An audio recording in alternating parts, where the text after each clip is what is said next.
Good morning, ma'am. Good morning. Ako nga pala si Kathleen May Marpuri. Isa sa makakatulong at makakapagpaintindi sa'yo kung ano ang kalagayan mo ngayon. So, kamusta ka po ngayon? Okay naman po. Ano ang pinunta mo dito? Lately kasi or this day din, medyo magulo yung utak, medyo mabigat yung dibdib. Kaya parang need ko ng kausap. Maaari mo ba siyang i-open? Okay. Handa ka ba? Yes. Okay na simulan ko. So, actually, hindi ko alam kung bakit magulo yung utak ko na recently, almost 1 week na akong hindi masyadong nakakatulog. Kasi, hindi ko nga alam kung paano or bakit. Pero, ang tulog ko, masyadong umaga na, like mga around 4 a.m. na 3 a.m. Pinaka-ano na niyan ang 3 a.m. Tapos ang gising ko niyan masyadong maaga, 7 a.m. Tapos yun na yung tulog ko. Tapos full day, wala ko niyan idlip. Meron naman, pero like super babaw lang. Tapos yun, parang nahihirapan ako sa habit ko ngayon kasi magulo nga yung utak ko na siguro sa family, sa parents ko kasi excuse me, last time parang nagkaroon kami ng away ng mama ko. Parang hindi naman siya away,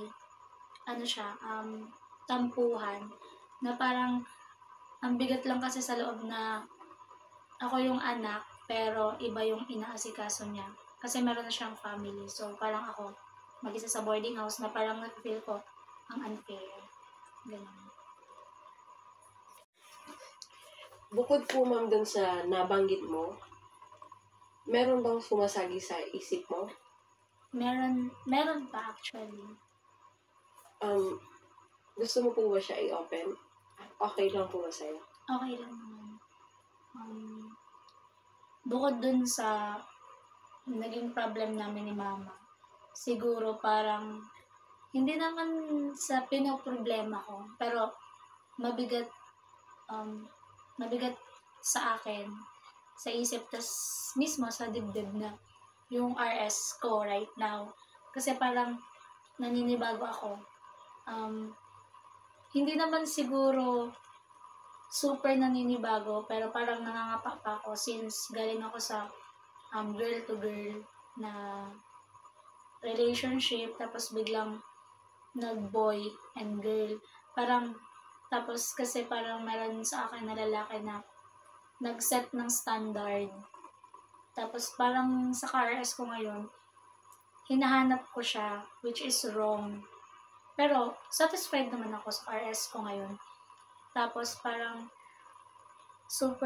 siguro dahil din sa insecurities, since may mga past siya na parang feeling ko I'm so down na hindi ko mapantayan, na parang hindi ko kayang mabigay yung nabigay nun.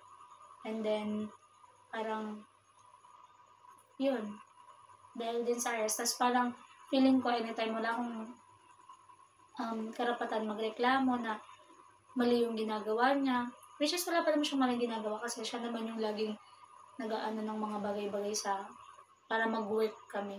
Kasi lagi ako sa kanyang push na malis siya, ganyan. Siya yung ayaw. Parang like, siya. Ang problema ko lang, parang inaano niya na baka daw mag-cheat ako, mga ganong bagay. Parang hindi ako nakakatulog kasi parang hindi nga ako makareklamo na mali na. Kasi nga, parang ako yung nangulit. Parang like, well, okay, wala kang karapatan. Ako, sa isip ko lang talaga, hindi siya yung mismo nagsabi. Parang sinasabi ng isip ko na, wala kang karapatan magreklamo, ikaw yung naunang nangulit, ikaw yung nag-first mabigay na. Parang, yung mga ganun, ang gulo sa isip. Kaya, super na-apektuhan din yung mental health. Yung gano'n na nararamdaman mo po, ma'am, valid siya. Lalo na ngayon, natural siya sa atin. Kasi sa ganitong edad, parang kung iisipin mo ang gano'n ng paulit-ulit, nakakasira siya ng mental health natin. Nakakadagdag siya sa pressure. So, sa palagay ko, parang maglaan ka ng tiwala sa kanya. Makinig ka kung ano yung mga sinasabi niya. Pagkatiwalaan mo siya kasi parang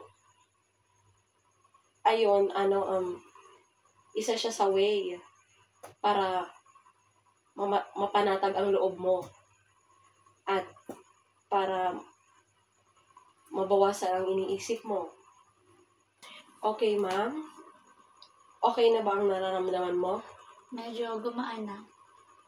Nakatulong ba ako sa'yo? Oo naman.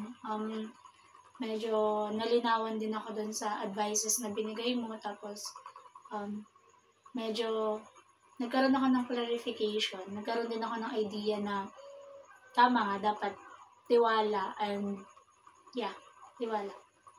Maraming salamat po, ma'am, at binigyan mo ako ng oras at meron kang tiwala sa akin para i-open mo ang iyong saloobin. So, Thank you. maraming salamat, ma'am. Thank you.